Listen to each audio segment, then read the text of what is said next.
Hey there, ladies and gentlemen, and welcome back. I'm your host, PattSun, and today I have a very special story for you guys from r/TrueOffMyChest, where OP absolutely destroyed the reputation of a cheating wife. And this one is one truly long story. So you better sit back, relax, hold on to your Dragon Balls, everybody, and we'll begin.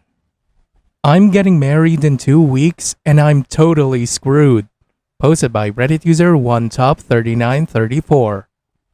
I literally need to get this off my chest. I feel like I am going insane. My fiancée Sarah and me have known each other for about 6 years, engaged for 1. Our wedding is scheduled to take place in just 2 weeks, and I just witnessed something that is making me feel like I am making the biggest mistake in my life. Tonight, Sarah and I were taking a rare opportunity to relax at home. Sarah was in the kitchen making dinner while I was out back working on one of my projects. We live on acreage, and I am building a pagoda/fire pit in the backyard that we were planning on using this fall. Anyway, as you do when you're doing heavy labor, I get thirsty and come back to the house to get a drink where I see Sarah at the counter preparing dinner and talking on speakerphone. I recognize the voice instantly as my brother-in-law, Marty. Now, this is where my brain gets totally twisted. Marty asks Sarah where her sister Evelyn is as he's been trying to get in contact with her, and she's not answering texts.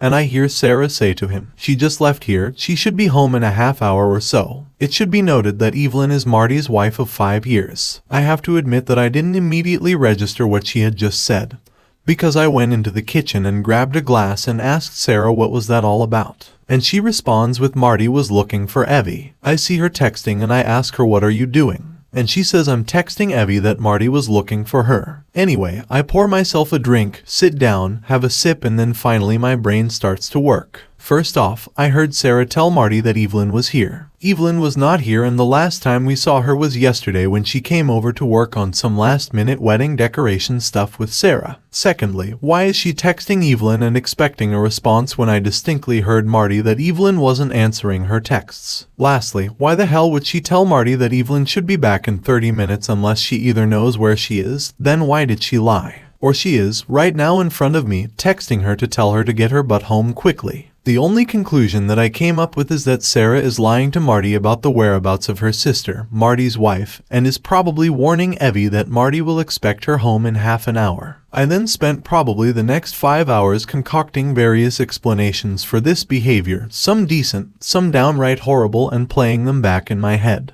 I wanted, really badly, to ask Sarah about this, but at the same time, if what I think is going on, then I doubted I'd get a straight answer. Which brings me to about an hour ago. I woke up around 1 a.m. to use the toilet and I couldn't resist the urge to check Sarah's phone. We both know each other's pins, so this wasn't a difficult thing to do. Anyway, I grabbed the phone, retreated to the bathroom and unlocked it, and yup, it was exactly what I was afraid of and probably what most of you were expecting. Sarah's sister Evelyn has been having an affair for about 6 months with a coworker, and Sarah has been helping Evelyn cover it up for almost that entire time. There are literally hundreds of texts between them discussing it, discussing the coworker, discussing sex stuff, really embarrassing things about my brother-in-law, and probably uncharitable, just stuff that makes my stomach churn, and here is my soon-to-be wife going along with all of it without batting an eye. I took some screenshots of the entire thread, put the phone back where I found it, and then retreated to my home office to find myself here typing it all out on Reddit, simply so I can avoid the primal scream that wants to come out of my mouth right now. I am totally 100% screwed. Reddit, I cannot marry Sarah, I just cannot do it. I can't think of any reasonable excuse she could offer me about assisting her sister in this affair, and victimizing not only Marty, but their 2-year-old daughter as well. On the other hand, myself, my family, Sarah and her family, have all sunk an enormous amount of money into a wedding that is supposed to happen in around 2 weeks. There is no way we are getting any of that money back. On top of that, I feel like an absolute fool, like how did I not know this woman was like this? And what the hell am I going to do? I can't marry her, I absolutely cannot. However, I still want to. She's beautiful and fun and kind, and I thought we had a bright future ahead of us. She's never done anything wrong to me, but I just can't see her the same now. It's like a big black stain on an otherwise beautiful picture. I just don't know how the fuck I got this so wrong, and I'm absolutely dreading doing what I know I need to do. I feel like I want to vomit or break something. Edit. Guys, you don't need to convince me to not marry Sarah. That's obvious, the wedding is off. I'm just trying to figure out my next steps and work up the nerve to do it. There's an incredible amount of pressure on me from the expectations of everyone.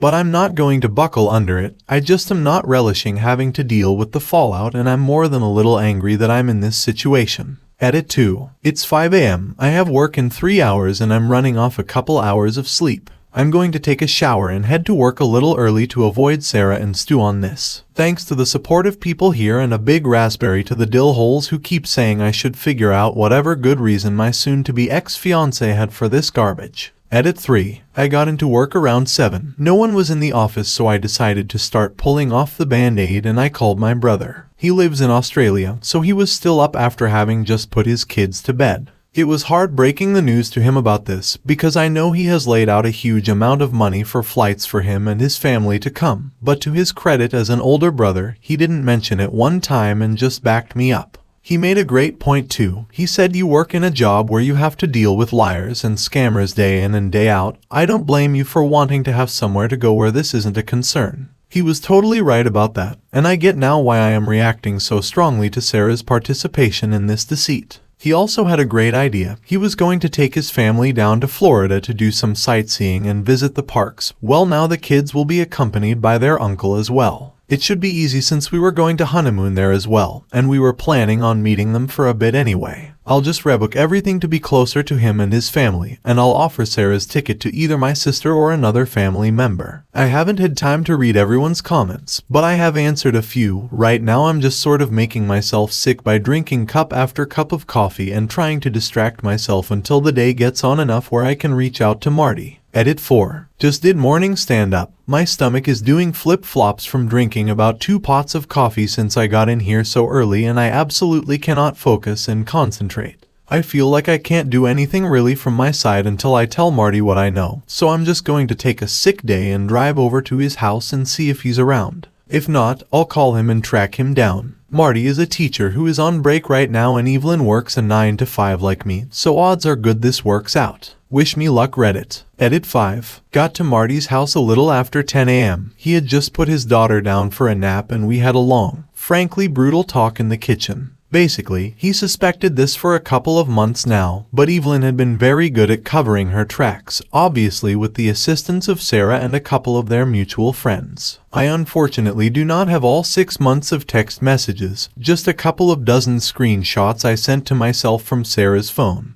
But I gave him what I have and offered to help him however I could. I am a field analyst in the SIU department of a mid-sized insurer specializing in workers' compensation fraud, so I know a few things and a few people. Anyway, I am now working from my laptop in my almost brother-in-law's kitchen trying to salvage whatever I can. I'm going to have to talk to Sarah this evening and get the word out as fast as I can to my friends and family, now that I know I won't screw Marty over. So far, I managed to rebook most of the honeymoon, although I had a problem with the ticket because Sarah was flying under her maiden name and our carrier has a surname rule for name changes. Anyway, they did allow me to cancel and get a partial refund and rebook to my sister, who will be accompanying her 2 brothers and nieces to Florida in a couple of weeks. I'm holding off on canceling the venues until after I talk to Sarah, because I don't want to tip anyone off until Marty gets his chance to confront Evelyn. But I will absolutely be letting my family and friends know this afternoon sometime and beg them to keep it close. I'm basically in a frenzy right now, canceling stuff I can cancel, and I'm heading down to the bank in a few to open a new account and get my bills and pay sorted out. The finances, some people have mentioned them, but it should be pretty good. The mortgage is in my name since we were not married and I have the bigger income. But Sarah did contribute about $20,000 versus my $60,000 towards the down payment. I will have to probably pay her out that money and some portion of the mortgage payments for the last 16 months, but it could be worse. T.S. How come so many are confused regarding brother and brother-in-law? Edit 6. I am going to go silent for a while. This post has already been circulating around TikTok and has gone way beyond what I thought it ever would when I was freaking out in the middle of the night. First off, I want to say something here. I do not hate Sarah. I don't approve of what she did. I frankly find it repulsive, and I'm shocked by uncovering how two-faced she can be and how she treats people, but I don't hate her. I am just incredibly sad about everything, and the I'm screwed part of my post is really the short time frame I have to work under. Basically, our relationship is in a state where I cannot get married to her, but we're supposed to get married in 2 weeks. Maybe if we had 2 months, or better yet, a year or so to work through this, my approach might be vastly different. But I don't have that luxury. I have to move now. There's just no way I can enter into marriage with the state our relationship is in now, so I'm not going to. End of discussion, guys. Anyway, I will report back later tonight with how everything today went. Hopefully it will be less traumatic than I'm anticipating. Edit 7. I have no idea how long a Reddit post can be, as I've never written such a long one before in my life, so I hope that this goes through. It's about 8:30 p.m. right now and I'm writing this from my buddy's house. His name is Mark and a former coworker of mine that is also in the same field of work. As I mentioned in a previous update, I work as a field analyst in the SIU department of a decent-sized insurance carrier. For people who don't know what that is, I'm basically a private detective. My job is to investigate what we think might be fraudulent claims in regards to workers' compensation. Anyway, as I kind of hinted at, Marty asked for my help in finding out who the other guy was that Evelyn was cheating on him with. All we had to go on was a name. Let's call him Jake. The first thing I did was not some major amount of sleuthing. It was basically just going through LinkedIn trying to find the guy through Evelyn's connections, but that brought up nothing, which I thought was strange. Marty had told me that Evelyn was supposed to go out for drinks tonight after work and that she said she wouldn't be home until around 9 or 10. He didn't have to tell me what he suspected since I pretty much understood right away. I told him that I would help him, but he needed to come with me. I then contacted my buddy Mark, explained the situation to him and had him agree to meet us later in the day. The first thing we did was drive over to Marty's parents' house so that they could watch their granddaughter. I don't know what Marty told them as I waited in the car. After that, we went to Evelyn's place of work. It's one of those large commercial strip mall type centers with all of these nondescript offices in a row, and a large, non-gated car park. We drove around until we found Evelyn's car and then I had Marty unlock it with the second set of keys. I then gave Marty a voice-activated recorder and a GPS tracker to place in the car. Once done with that, we left, parked a bit down the street and waited for my friend to arrive and for Evelyn to leave the business. Mark shows up about 20 minutes later, hops in the car with us, and around an hour after that, Evelyn comes out of her office with 2 of her girlfriends and a tall, younger-looking man with sandy blonde hair. They are obviously holding hands and I'm like, damn Evelyn, you're making it easy for me. I took a couple of pictures from the car and then waited for Evelyn to leave in hers and I started tracking her. At first, I thought she might go right to a hotel or something, but she didn't. Instead, she drove to a reasonably nice bar and grill in a nice section of town and parked on the street. I drove by her as she was getting out of her car and entering the establishment and then found my own parking spot and went over the plan. First, we sent Mark in since no one knew him. He had basically 2 jobs. First, try to get any compromising pictures he could of Evelyn and Jake, and second, to be my alibi. Marty and I waited in the car for around 20 minutes until I got the first in the series of text messages from Mark. They were pictures of Evelyn and Jake making out in front of their 2 female coworkers. Marty's suspicions right, they were helping Evelyn hide the affair from him. He was obviously very upset and angry. Evidently one of the coworkers is married and as a couple they are good friends with Marty and Evelyn, both of them having toddlers around the same age. I ask Marty if that's enough for him, but he says he still really wants to know who this guy is. I try to tell him that we can find out later, but he's practically begging me at this point, so I tell him to wait, text Mark that I'm coming in and then enter the bar myself. First thing I see is Evelyn and her crew laughing and drinking at one of those tall round tables near the front window as I enter. I stop for a moment, pretend to be surprised and then call out to Evelyn. Evelyn, hi. What are you doing here? She's obviously shocked to see me and everyone around her tenses up immediately. Evelyn quickly introduces me as her sister's fiancé and says that we are getting married in 2 weeks. There are a lot of congratulations from everyone. I thank them and then stick out my hand to the blonde guy and introduce myself with my full name, hoping that he'll respond in kind. He does and I'm a bit taken aback. He's not named Jake. I introduce myself to everyone else and then tell Evelyn that I'm here to meet a coworker. I wave to Mark and then excuse myself. Once I get over to Mark, I tell him the guy's name and we both whip out our phones and go to work. It doesn't take long for us to find him. He's got social media profiles and a couple of court case judgments against him. Everything sort of falls into place when we find out that Jake is his middle name. At this point, I'm basically just grateful that Evelyn isn't cheating on Marty with 2 different coworkers. Turns out that Jake is 26, married, and has a 1-year-old daughter. This just keeps getting better or worse. Anyway, I text Marty the guy's name and I decide I want to push my luck and tell him to wait a few more minutes. Basically, I'm playing babysitter here at the bar. I'm totally visible to Evelyn and her crew. I can see out of the corner of my eye that no one is particularly happy about this and my presence is really ruining the night. This is good. I let this go on for about 10 minutes and then tell Marty to text Evelyn that he's spending the night at his parents' house with their daughter. It doesn't take long after that until I catch Evelyn taking out her phone, showing it to Jake, and then everyone decides to pack up.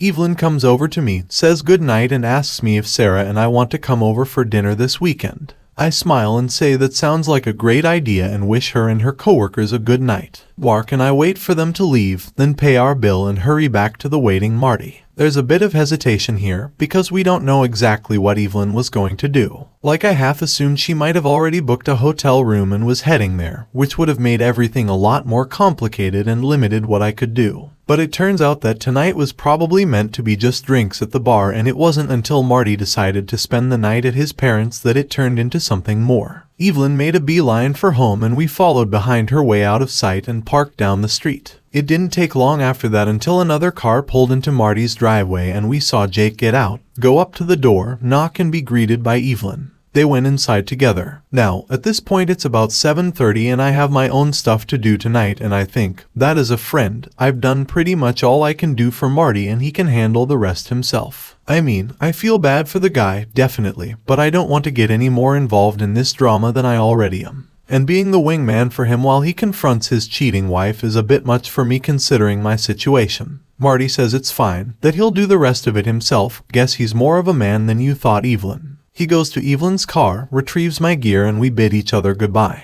That was almost 2 hours ago. I did get one text message from Marty saying it was done and he was going to his parents' house. For real this time, but my phone hasn't been blowing up, so I don't know what's been going on with Evelyn, and I've been at Mark's since then. I think that basically concludes my part in Marty's story. If he was smart and listened to my advice, he was recording with his phone when he entered the house. I'll find out later. Anyway, my biggest priority now is to head home and tell Sarah that the wedding is off. She's almost 100% going to take it badly. There's no way she won't, but like I said, I just can't get married to her right now. I don't know what the future holds for us or if we will be done with each other or not.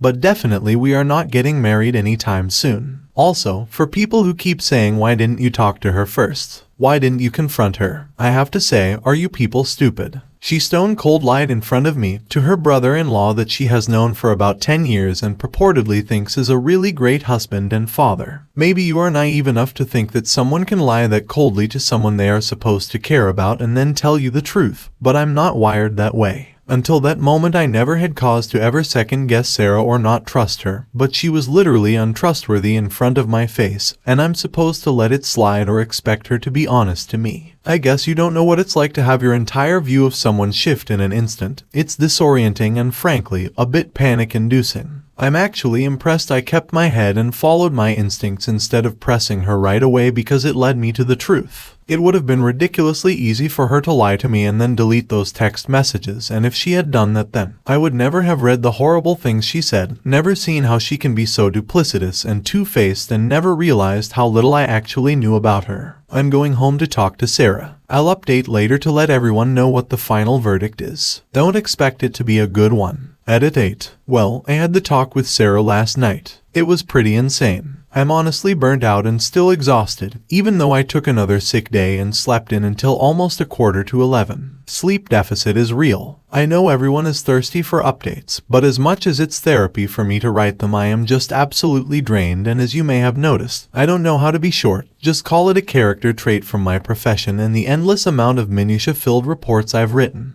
I will give the TLDR and I promise to do a proper update later. Long story short, I came home to talk to Sarah about canceling the wedding and found her comforting Evelyn on the couch. I almost turned around and walked out but didn't. Words were exchanged. Tears were had. People got really angry and the cops were called. I collapsed and slept for like 10 hours and my phone is practically glowing from the heat of a bajillion unread messages and missed calls. If it vibrates anymore, I'm going to take it to Evelyn's office and charge $10 a minute to sit on it. Stuff is really up in the air. I have a lot to do today. My family already knew what was going on by yesterday afternoon.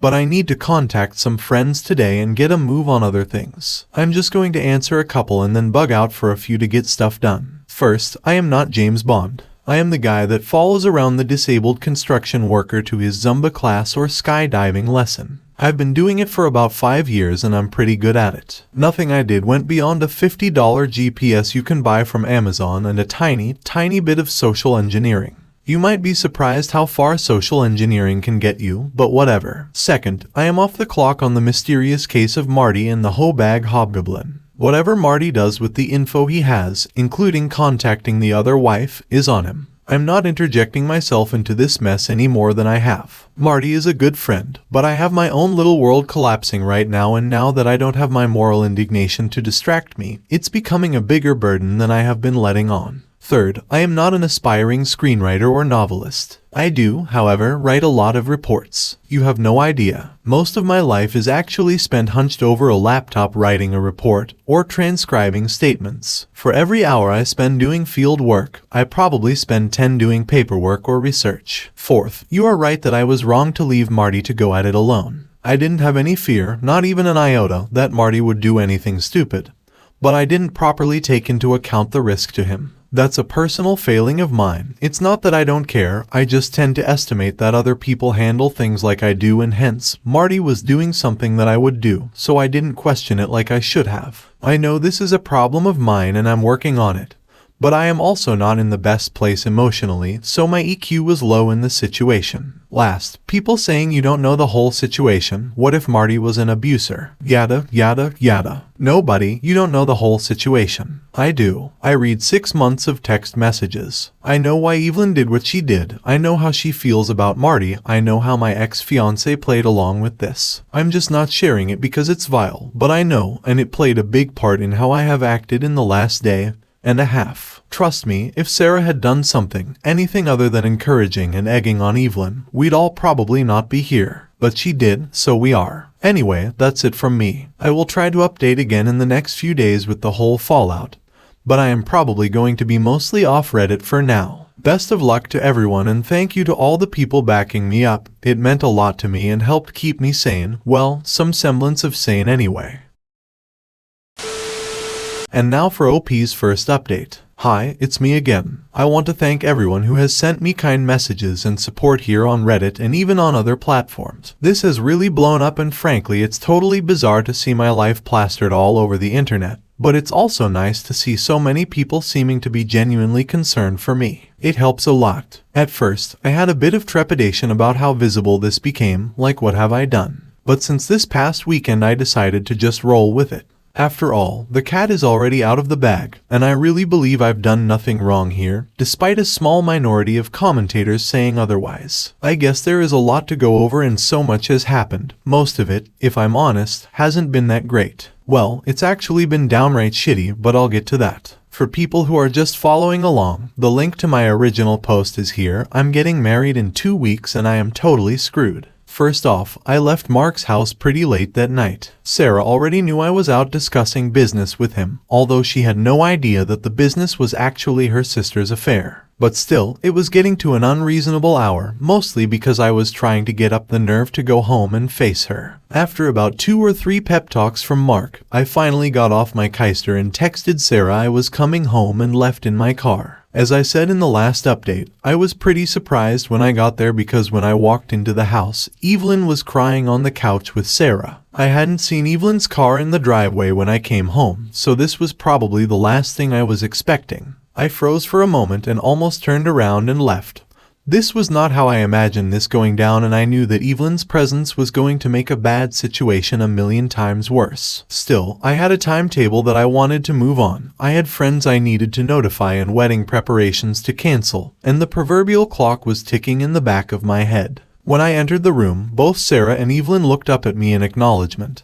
But the tirade of accusations never came. I just stared back, raising my eyes in question. The moment passed and Evelyn went back to crying, Sarah back to comforting, and I let it awkwardly hang in the air for half a minute while I thought. It seemed that Marty hadn't mentioned my assistance in the uncovering of Evelyn's affair. I decided to play dumb. Not for any reason other than I wanted to see how Sarah reacted. I took a seat on a recliner, put down my laptop bag and took my phone out of pocket. I made it look like I was fidgeting with it and then asked them, "What's going on?" Evelyn just continued to cry, but Sarah looked at me and said Marty is divorcing Evie. Well, yes, I figured as much. I decided to push ahead with the obvious question. What for? I asked her. Sarah stopped patting Evelyn's back for a moment and looked at me. I could almost see her face twist and contort. Imagine the look a 5-year-old makes when you tell them to eat their broccoli or finish their lima beans. Evelyn shot Sarah a look that I didn't need to be a sister to understand, and there was a pregnant pause until Sarah finally said, "She cheated on him." Now, I have to admit, this response freaking floored me. This was absolutely not what I was expecting. Sure, the more cynical readers here might think, well, the cat was out of the bag, so there's no point in hiding it, and yes, that's true. But it's also true that she could have just as easily feigned ignorance, or even worded it another way, like Marty accused Evie of cheating instead of basically confirming it to my face. Maybe I'm being pedantic here, but it's part of my job to pay attention to not only what people say, but how they say it.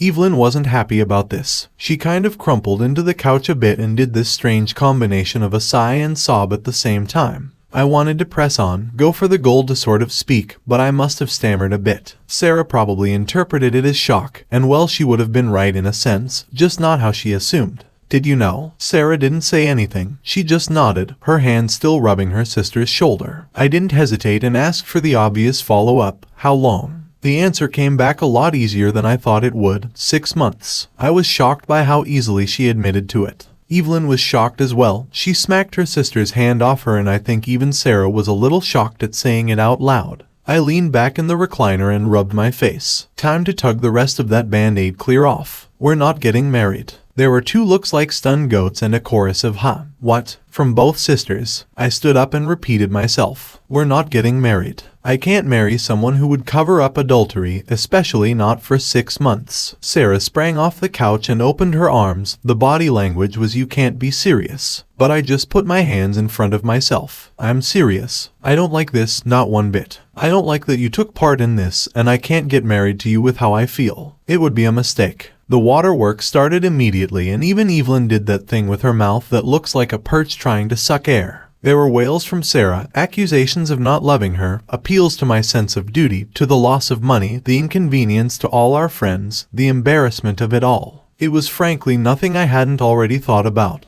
But it definitely felt different hearing Sarah say it through body-racking sobs. It was at this point I probably made a big mistake. Well, maybe not, because I have no idea how long Marty would have kept my involvement in everything off the books, but in an effort to convince Sarah of the finality of it all, I said, "Look, I already cancelled the honeymoon. It's not happening." I knew it was a bomb the second it left my mouth, and the explosion was damn near immediate. Evelyn, to her credit, had always been pretty quick on the uptake, which is probably how she had managed to fool her husband for so long. I could almost see the realization dawning on her when she put it all together with my appearance at the bar earlier in the evening.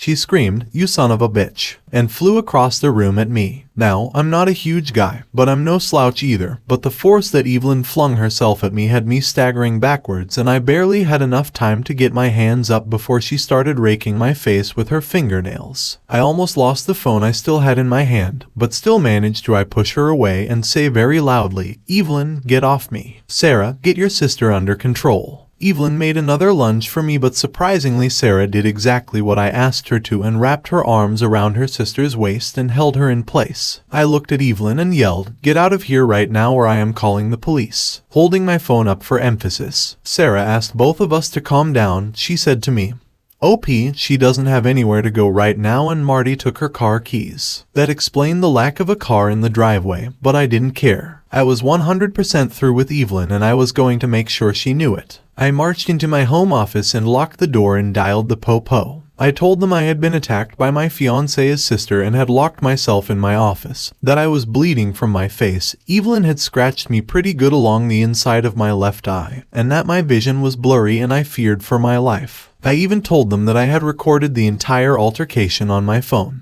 Just as I was finishing up my conversation, Sarah comes knocking on the door. "OP, please come out, we need to talk about this, and please, I love you, don't do this. We don't need to do this." And even Evelyn is sorry, she wants to apologize. I'm pretty sure that last one was a lie, but Sarah was obviously losing her shit. I didn't answer her, and her attempts to cajole me out of the office ended probably right when the police rocked up to our front door. I could hear Sarah talking to them and I decided to come out. The cops were two males. One of them looked younger than me, maybe around Sarah's age, and the other one looked older and more annoyed about life in general. I introduced myself, pointed at Evelyn, stating that she attacked me, and offered to show the cops the recording I made. The younger one asked me if I wanted to press charges. I said yes. He asked me again if I wanted to press charges. I said yes again. At this point, both cops looked at each other, and before the young cop could open his mouth again, I said, "Yes, damn it, I want to press charges. I have video evidence, and this is going to court, or else I'm going to call up your boss." I dropped his name here and asked him to come down and do it himself. I think they were pretty surprised that I knew his name, not that we are friends or anything. But given my line of work, I spend plenty of time interfacing with local law enforcement,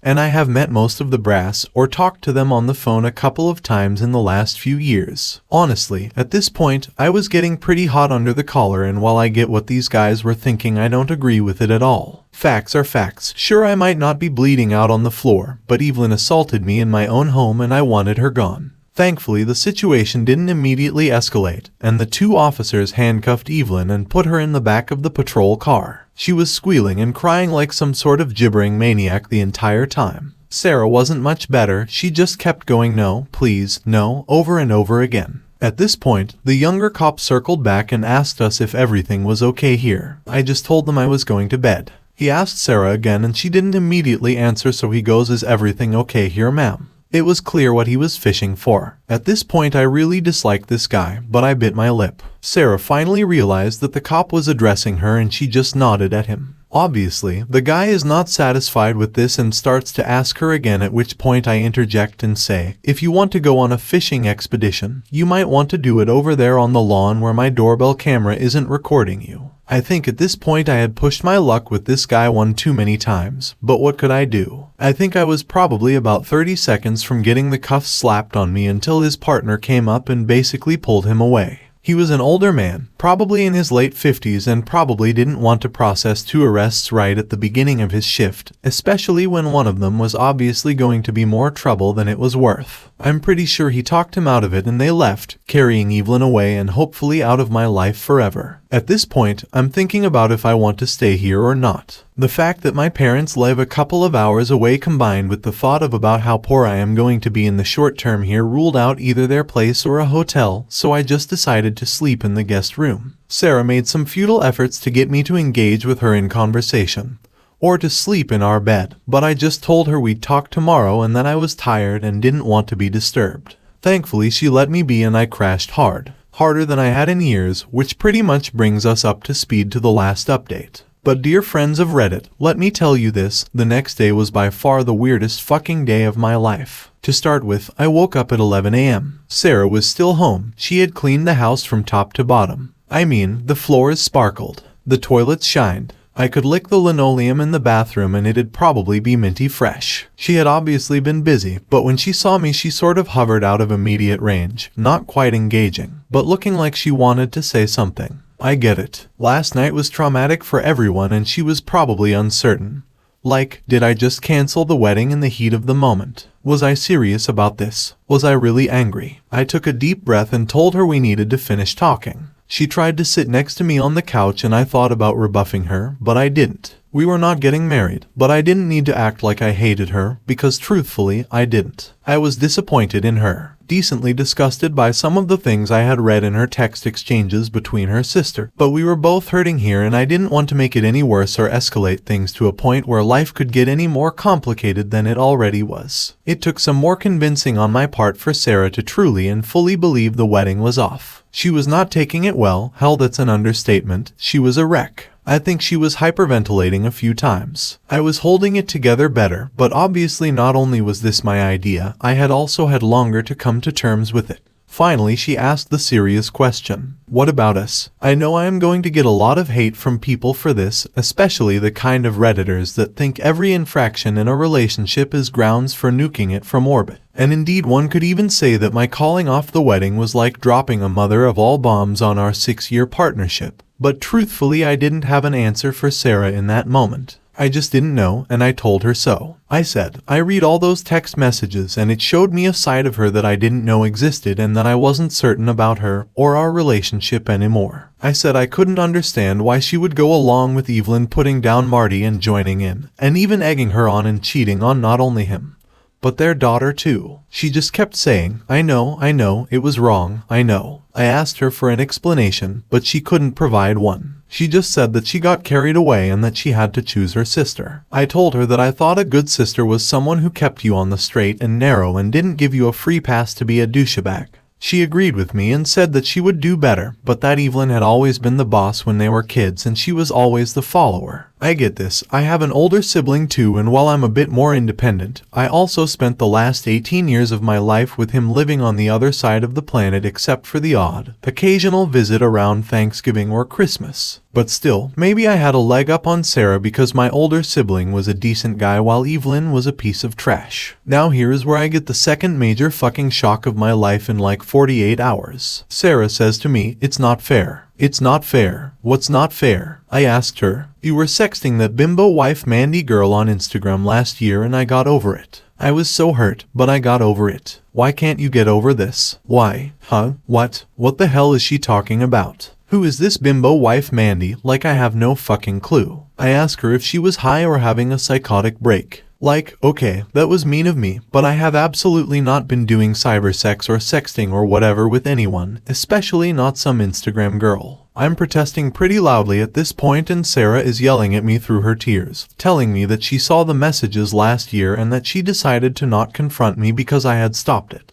Evidently, she had been checking my socials from my home computer when I am at work, which should have been really boring because I have only family and a couple of work friends on there. I tried to make this case to her, offering to let her log into all my accounts and check for herself, but she's just calling me a liar and a pervert and all sorts of shit. She starts throwing stuff at me and so things are getting out of hand, and I tell her that if she throws one more thing I'll have her taken out of this house just like her sister. She swears at me and stomps off to the master bedroom and slams the door. Now, at this point I am so damn confused I barely know what to think. I head into my office, fire up my desktop and type bimbo wife Mandy into Google. Sure enough, there is an Instagram, a Twitter, a Reddit even, and of course, an OnlyFans. I click on one of the Instagram links and up comes a post of an extremely busty woman, like clearly pushing the limits of science and technology, and oh, guess where she's from? Australia. Well, everyone, remember all the nice stuff I was saying about my brother? Guess who was staying with us last Christmas all the way from Australia? Guess who I told? Sure, go ahead and use my office computer to play games if you have jet lag. As far as I can tell, my brother, after his wife and kids went to sleep, logged into either Insta or OnlyFans or something and was probably paying money to sext with this girl. What a great fucking guy. Now, I would love to call my brother and not only confirm my suspicions, but also give him a goddamn earful. But it's like 2 or 3 in the morning there, so it's going to have to wait. But I am crawling the walls here trying to sort out how I feel about everything. I feel totally let down by everyone. I think to myself, damn, what is this world coming to? For a brief moment, I try to connect the dots between whatever the hell Sarah saw my brother do and what she did with Evelyn.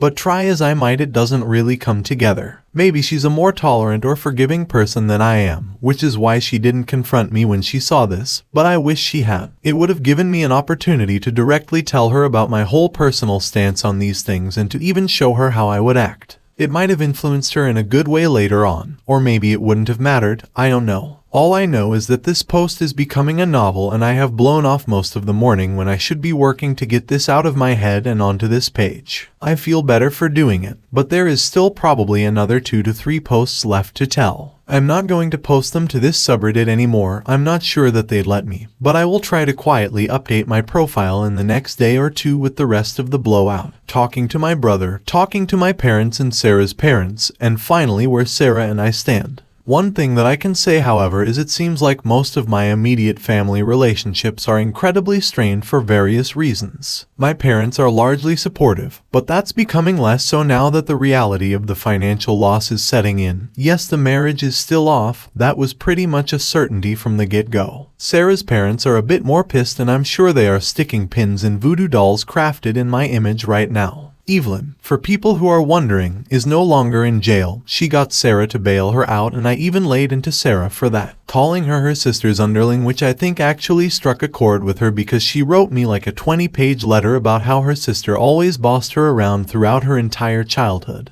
I've read it twice now, and I wish we had talked about this pretty much any time within the last 6 years. Maybe things would be different. I don't know. Anyway, Reddit, if anyone is still interested, expect a final chapter of this saga in like a day or two, and maybe a follow-up after the former wedding date passes.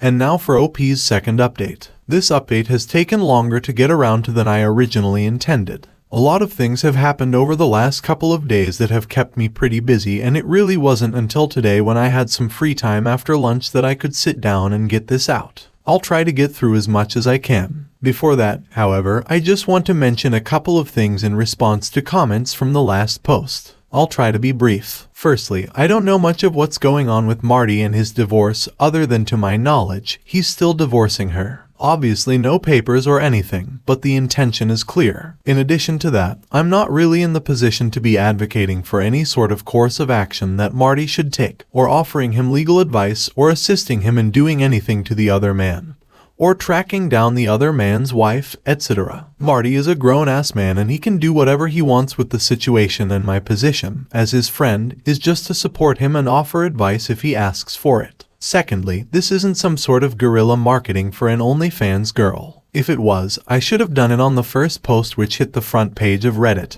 and was seen by over 3 million people. Also, given that this post got so popular on Reddit, it's not really a surprise that bimbo wife Mandy, another Redditor, happened to be following the story and saw her name. It could have easily been any other of the hundreds and hundreds, maybe even thousands of girls who use Reddit to post their pictures. And as a brief aside, speaking of Mandy, I have indeed talked to her. She was actually quite helpful in confirming something for me, and as a person she seems quite nice, but guys, there is no romance plans here in the future.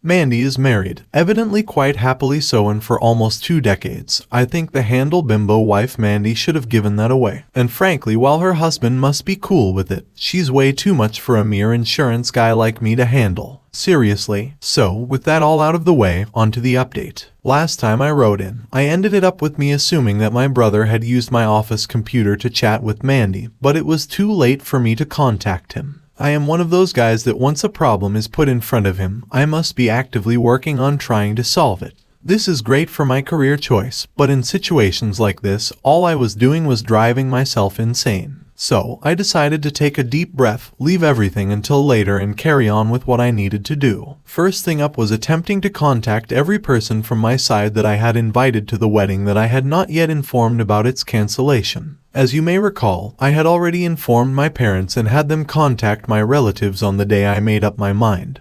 But only myself and Sarah have the complete guest list, so I needed to do the rest myself. Out of respect for my friends, I decided to call instead of text. But this might have been a bad idea, since every phone call typically resulted in a rather lengthy explanation of why I was canceling the wedding. I know I could have given some other excuse, but I wanted people to know that I wasn't being frivolous, or just experiencing something inane like cold feet. It was important, not just for my own reputation, but I think in order to show respect to the people who had agreed to come on that day to support myself and Sarah as a couple. Because of this, it wasn't until late into the evening when I finally managed to contact everyone, which meant it was now morning time in Australia. I knew what I needed to do, but I wanted to make sure that my ducks were all in a row, so I took a breather and made a sandwich in the kitchen. I noticed that Sarah wasn't home. I had no idea when she left and sat down to eat and think about what to do with my brother's situation. Let's call my brother Carl for the sake of shortness here. Now, Carl and I have always been pretty close despite him being 13 years older than me. He was this sort of quasi-parental figure in my life because by the time I became capable of having long-term memories, he was already well on his way to becoming an adult. He was always generous with his time, played with his little brother when other teenagers would probably have avoided such an activity like the plague, and generally seemed very mature and wise to me growing up. Suffice it to say, I respected him greatly. The idea that he had been sexting with a girl who wasn't his wife in my house was something that I was still coming to grips with, and I needed to decide what to do. Talking to him about it was obvious, but at this point, given how much of a shambles my relationship with Sarah was, I didn't know if I cared about having him confess just for the sake of clearing my name. Was there anything to salvage anyway? I needed to, for my own sake of propriety, at least yell at him about this and convince him to stop. However, I wasn't sure if I was going to rat him out or not to my sister-in-law. Let's call her Karen. Alright, Carl and Karen it is, guys. It all depended on what he told me and if I believed him or not. I finished my meal and logged into Facebook and video called Carl. Now, Carl works mostly from home as a remote office worker since his field is related to IT, and he's almost always available during the day, and today was no exception. It didn't even ring more than once or twice before he answered. We greeted each other, exchanged some pleasantries, and then I just sort of dove into it and asked him if he had been using my computer to sex chat women on the internet when he was visiting me. Carl's face froze and he leaned over out of frame of the camera. He was obviously closing his office door. Yeah, I did. Why? He said to me. I swore under my breath and explained to Carl how Sarah had thought that his flirting was me since he used my computer. I explained that I wasn't happy to take the hit for him, and I asked him point blank if Karen knew about this or not. He waffled for a few seconds, stumbling over his words, and then looked a bit sheepish and said that no, Karen didn't know, and he'd prefer if it was kept that way. He went on to explain that their relationship had been pretty rough since their youngest was born 4 years ago, mainly in the bedroom department.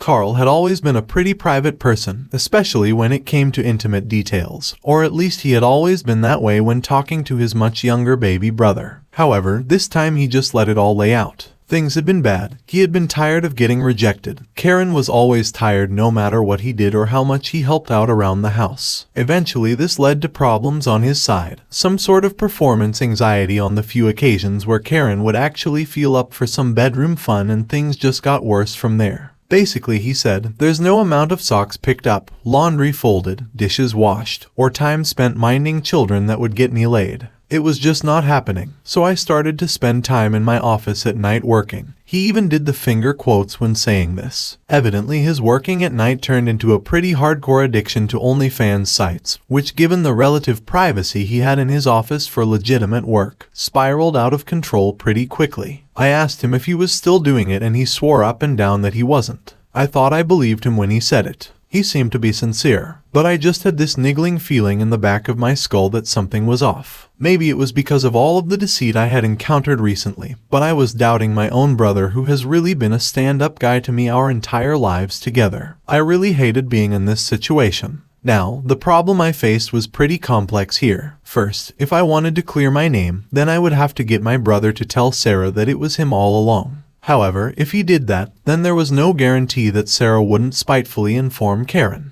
I personally thought it would be best if Karen knew, but at the same time I didn't know if I felt comfortable potentially dropping a nuke on my brother's marriage over something he not only said he stopped, but is in this sort of moral gray area for me. I didn't have an answer right away as to what to do, but I did urge him to tell his wife about this and to get into marriage counseling. He said that they actually had been going for the last 6 months, and while it was helpful, what had really helped him was getting a prescription for some generic Viagra. I actually did a spit take at that, neatly spraying my computer screen with water. He told me that they had been trying to make sure they have intimate time at least a couple of times a week, and the Viagra had cured him of his performance anxiety to the point where now they were both looking forward to spending time together after the kids went to bed. The general gist of this was something along the lines of, hey, this is actually going in the right direction now, please don't screw this up for us. I really didn't want to be in this position, not just for the sake of Carl and Karen, but for my 2 nieces as well. And if what Carl was telling me was the truth, I could be tossing a firebomb into a relationship that was starting to mend.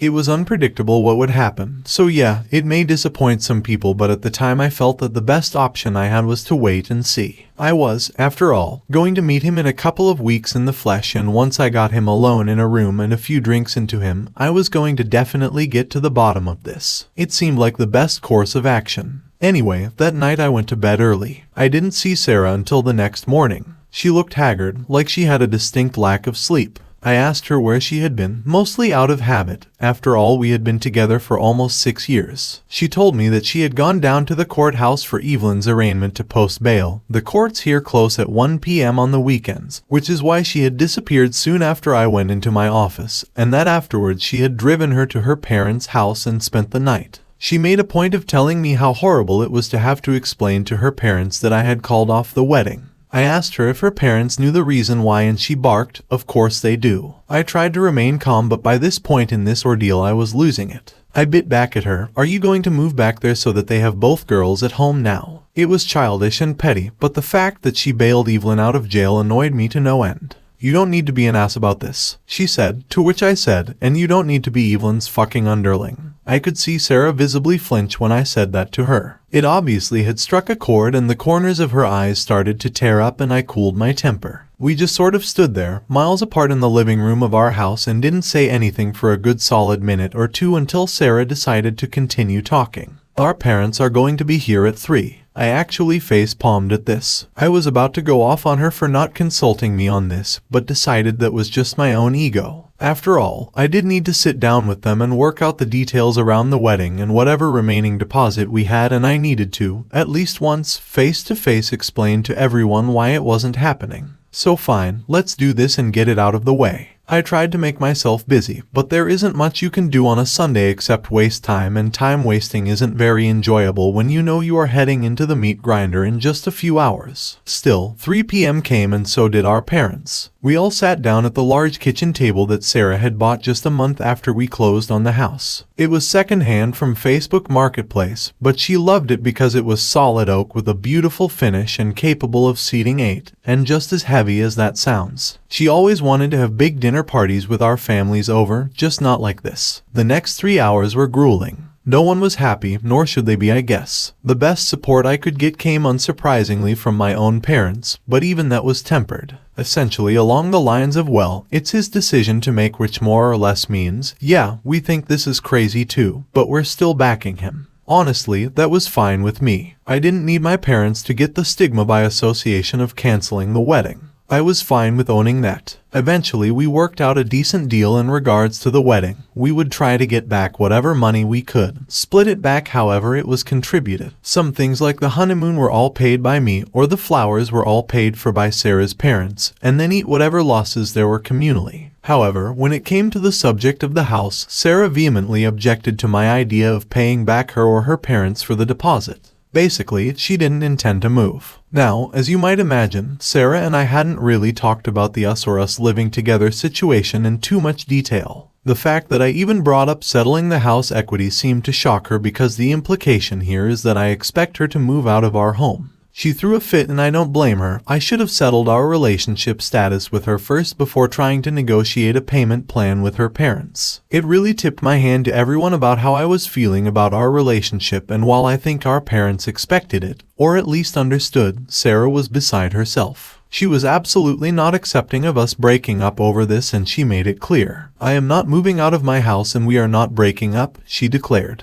And that's pretty much how my Sunday night ended. After our parents left, Sarah and I tried to talk it out some more, but we kept running in circles around each other, and I had to curb my natural inclination to run her down until we got a resolution. Truthfully, I was pretty damn tired as well, and I just wanted to turn off my brain. Believe it or not, we just ended up sitting on the couch and watching a movie together in silence until it was time to go to sleep. We left it there with a "we'll talk about it more tomorrow" and retreated to our separate rooms. On Monday, I woke up to a large handwritten letter slid under the door from Sarah. I took a brief look at the first few pages and decided I would deal with it later, and went to work. When I left, Sarah was still in bed. She must have been up late writing that letter. At the office, I rescheduled some meetings and started calling venues and vendors that were on my list. The other ones were being handled by Sarah or her parents. It was a mixed bag of results. The catering people were adamant that I pay most of their fees under the pretense that they had ordered most of the food. I shot back at them over this, like were they expecting me to eat a week-old steak.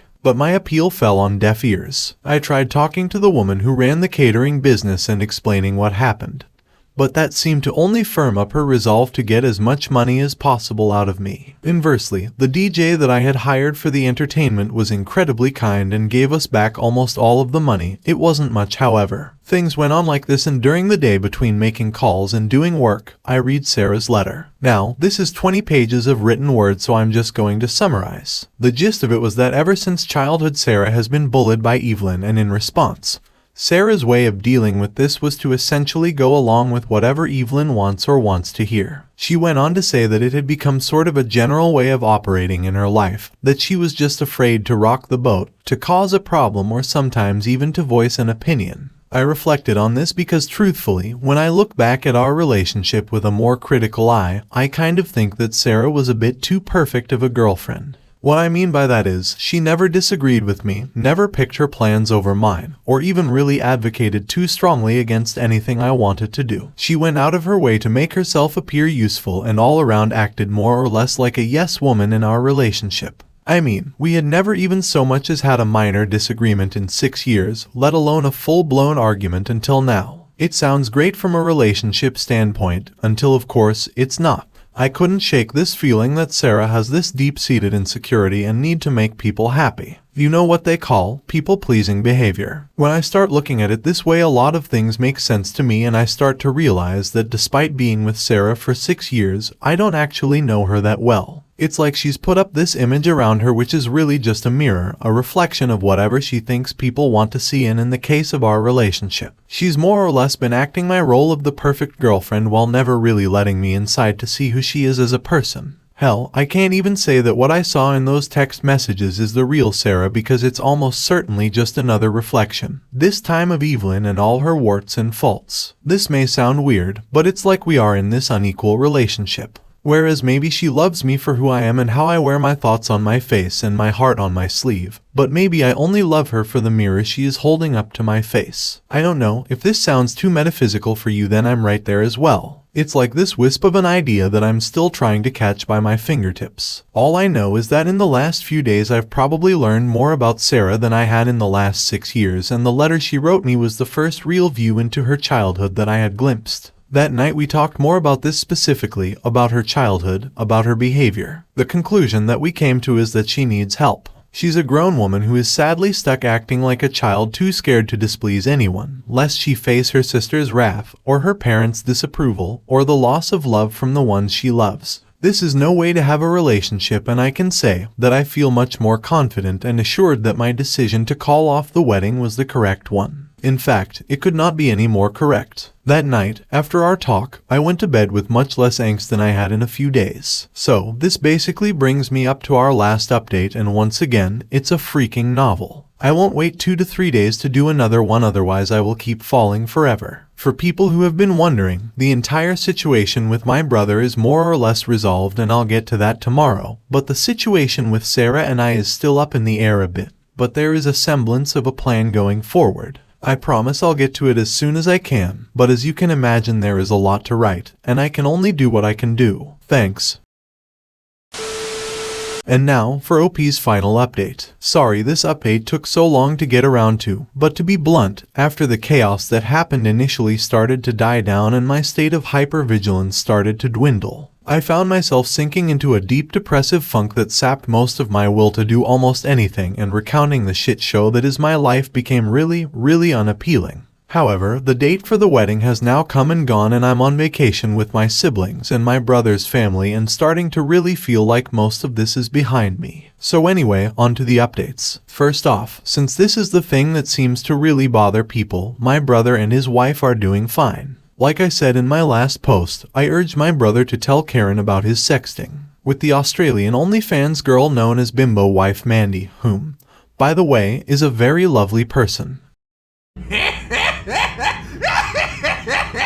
I sort of hinted in my last update that I had gotten confirmation from Mandy to back up my brother's story, and according to her, the timelines matched up, and not only that, but his OnlyFans account no longer exists. Now, she could be lying to me to protect a customer, but I don't think that's the case, and she seemed like a genuine person. My brother, for his part, did tell his wife what had happened in one of their marriage counseling sessions, and according to him, she took it pretty well and is treating it as water under the bridge. I did pull her aside last week and ask her if she was really okay with this, and she told me, I'll have to paraphrase this a bit, OP, we're not as squeaky clean as you think. Both of us watch porn, and that's basically what I consider this to be. It's not like he was going to run off and have an affair with her. I asked her if she would feel the same way if he had visited a prostitute. It's legal where they live, and she said no, she wouldn't, but he didn't. So I guess that's their clear line. It's a bit different from mine and a lot of really, really loud people on Reddit. But if the noises I heard coming from their hotel room last night are any indication, they are doing fine, and their dead bedroom situation is totally resolved.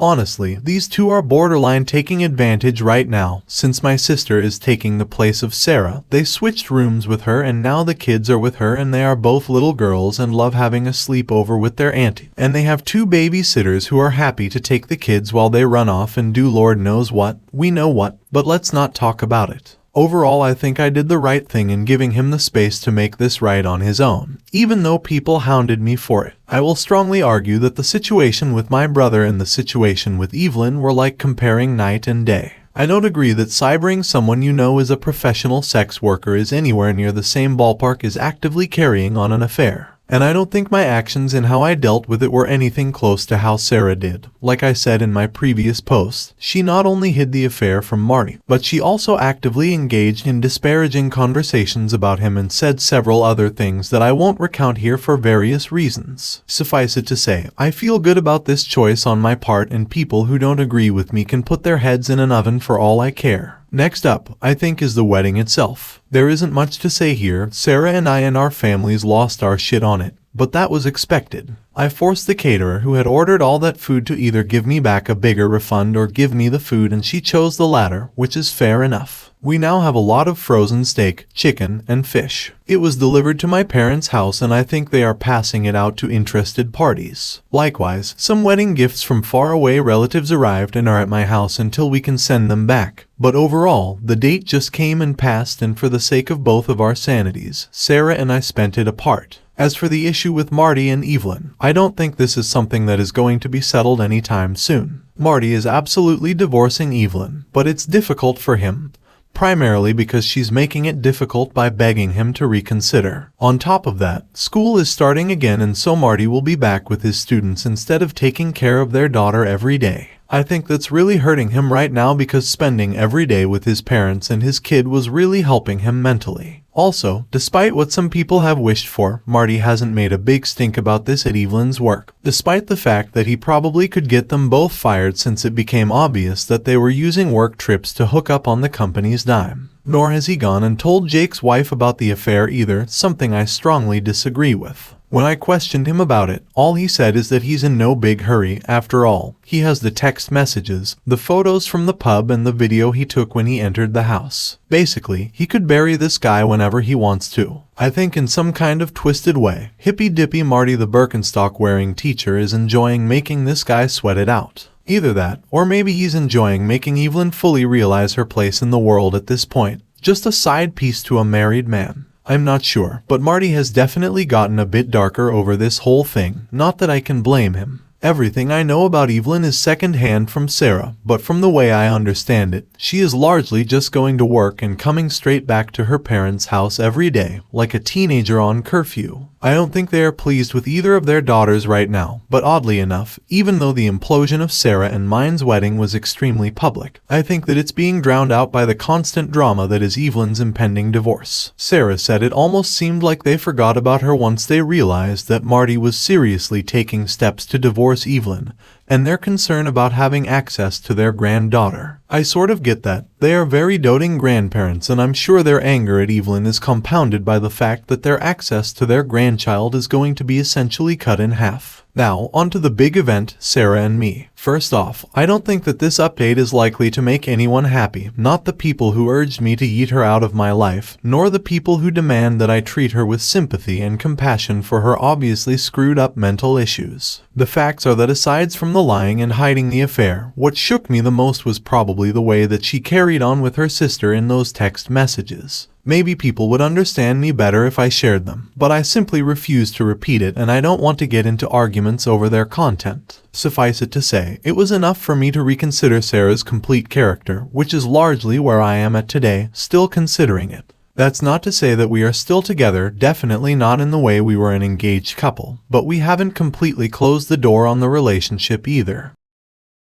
That's stupid! You're stupid! Stop being stupid! I've come to understand a bit more about what kind of person Sarah is and which parts of her are genuine and which parts are facsimile constructed in order for her to ingratiate herself to people, her sister included. Basically, it helps to be able to put a name to what is going on with her, this people-pleasing behavior. It helps more to understand how it started. Her family, with copious examples retold to me, and it further helps that she is actively seeking help for it. On top of that, even though I found her behavior extremely gross and inappropriate, I give her a lot of credit for how she dealt with the situation when I came home that night to find her and Evelyn on our couch. She didn't lie, she didn't minimize, and she largely took accountability for what she did. Remember, at the time she didn't know that I had seen her text messages with Evelyn, and she definitely could have tried to omit her participation or minimize it some way, but she didn't. She was truthful to me even when she knew it would make her look bad. That actually counts for a lot in my book, which is why I am looking at simply changing the chapter instead of closing it.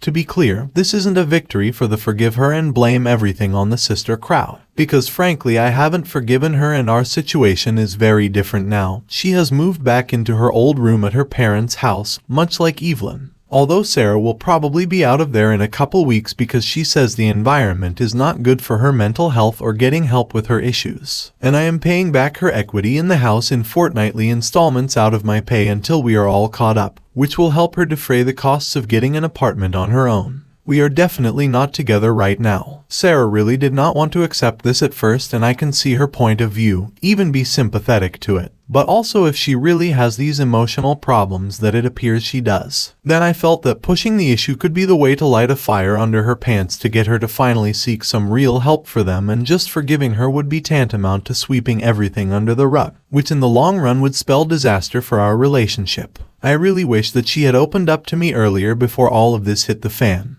because I'd much rather handle the problem as a loving partner and support her more closely. But she didn't really give me the opportunity to do that, which is a shame, so this is the best I can do at this point. So, basically my situation is more or less just wait and see on the Sarah front. Maybe one, or both of us, will get tired of this and completely throw in the towel and move on completely. It could almost certainly be me, but frankly I've no desire to further complicate my life by being intimate with any other woman right now. So I think if anything we're looking at a period of months down the line here until we get a firm resolution one way or another on this front, and I'm frankly fine with that. Not everything needs to progress at a hyper-emotional breakneck pace, and if I look at my situation, I'm fine. Financially we're separated, we're not living together, and I'm cautiously cynical about the entire situation. I'm also not kidding myself if at any point I think that Sarah's issues are too big of a deal, or that I can't see us rebuilding trust with each other, then I will dip. I have no interest in prolonging a situation that I see as hopeless, which I guess says it all. I don't think it's hopeless, I just think it's going to be difficult, and I'm open to waiting a bit to see how it plays out, to the point even where I am seeking my own counselor to help me process the events of the last few weeks, as well as looking into how Sarah and I interacted with each other. Because I do actually believe that while I might have been fooled by her, it was partially a willing deception on my part, because who wouldn't love a girlfriend who never disagrees with them, always wants to do what they do, and goes out of her way to make sure you're happy before she is? The thing I am struggling with, and maybe Sarah as well, is how much of that is genuine love she has for me and how much of it is just a deeply ingrained need to please other people born out of her fear of rejection and anxiety. I guess, barring throwing in the towel, when we reach the bottom of that question, we'll know the answer to Sarah and mine's relationship. I know it's not the update that everyone wanted, but it's all I got. Maybe check this space in a few months and see how it played out. Once again, thanks everyone who sent me supportive messages, and a pox on the rest of you, lol. Wow, OP. This is one hell of a ride you took us, and I gotta admit, you did very well. So well, in fact, that I sincerely believe that your post belongs in ProRevenge, if not nuclear revenge. You exposed her host sister, destroyed both sisters' reputations to everyone, and ended the relationship after you learned the truth. And while I don't agree that you are still considering a relationship with Sarah, I'm still glad that you did what you did. So until your final update, good luck for now. Viewer support is the best way for me to remain independent and continue bringing you these daily videos, which will always be here on my channels for you to watch absolutely free. So please consider subscribing to me on Rumble and on YouTube. Both will be linked in the description box down below. Thanks for listening, everyone. If you even somewhat enjoyed today's story, make sure to give this video a thumbs up, and if you really like it, consider subscribing to PattSun to never miss a future upload. Stay strong.